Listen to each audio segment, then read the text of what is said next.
আসসালামু আলাইকুম সুপ্রিয় দর্শক। আপনি কি একজন ট্যাংরা মাছ চাষ করতে আগ্রহী? তাহলে ভিডিওটা আপনার জন্য। দেশি ট্যাংরা মাছ যা বর্তমান সময়ের জন্য অতি লাভজনক এবং কি জনপ্রিয় একটি মাছ, যা বাজার চাহিদা সবসময় বেশি থাকে এবং কি বাজারে বিক্রি করলে এর ভালো একটি মূল্য পাওয়া যায়। আপনারা যারা দেশি অরিজিনাল ট্যাংরা মাছের পোনা চাষ করতে চান, তারা চাইলে আমাদের স্ক্রিনে দেওয়া নম্বরে সরাসরি কল করে বাংলাদেশের যে কোনো জায়গা থেকে ট্যাংরা মাছের পোনাগুলো সংগ্রহ করতে পারেন। ট্যাংরা মাছ যে কোনো মাছের সাথে মিশ্র বা এককভাবেও চাষ করা যায়।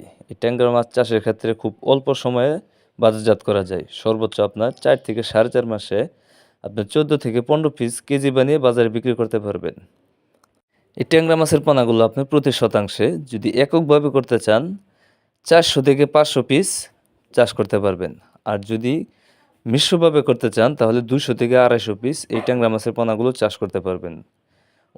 অনেক চাষিরা ভুল করে থাকে, অতিরিক্ত ঘনত্বের পোনা দিয়ে দেয়, যার কারণে বড় হতে অনেক দেরি হয়। এই পোনাগুলো যদি আপনি 400 থেকে 500 পিস এককভাবে করেন তাহলে খুব দ্রুত বড় হবে। আপনার স্ক্রিনে যে সাইজগুলো দেখতেছেন এগুলো আপনার 1 কেজিতে 1000 থেকে 1200 পিস। তাই আপনারা চাইলে আমাদের কাছ থেকে যে কোনো ধরনের যে কোনো সাইজের ট্যাংরা মাছের পোনাগুলো সংগ্রহ করতে পারেন। আমরা ইনশাল্লাহ আমাদের হ্যাচারির ইনব্রিডিং মুক্ত ভাইরাস মুক্ত বুট থেকে এই ট্যাংরা মাছের পোনাগুলো উৎপাদন করে থাকি, তাই আপনারা চাইলে নিঃসন্দেহে নিয়ে চাষ করতে পারেন। আর একটা কথা হচ্ছে, আপনার এই ট্যাংরা মাছ চাষের ক্ষেত্রে যে পুকুরটাতে আপনি এই ট্যাংরা মাছ চাষ করবেন এই পুকুরের পানি হতে হবে একদম পরিষ্কার। যদি পরিষ্কার না থাকে তাহলে আপনার চুন প্রয়োগ করতে হবে। চুন প্রয়োগ করলে পানিগুলো পরিষ্কার হবে, কারণ ট্যাংরা মাছের পানি লাগে একদম পরিষ্কার। তাই আপনারা যারা ভাবছেন যে 2025 সালে ট্যাংরা মাছের পোনা চাষ করবেন, তারা চাইলে নিঃসন্দেহে নিয়ে চাষ করতে পারেন। তো মাছ চাষি ভাইয়েরা, আপনারা অনেকেই রয়েছেন বেকার। বেকার না থেকে মাছ চাষ করুন, বেকারত্ব দূর করুন। তো আজকের মতো ভিডিওটি এখানেই শেষ করছি।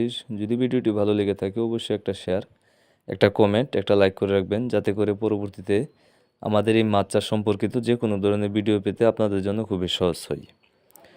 তো আজকের মতো এখানে বিদায় নিচ্ছি। সবাই ভালো থাকবেন, সুস্থ থাকবেন। আল্লাহ হাফেজ।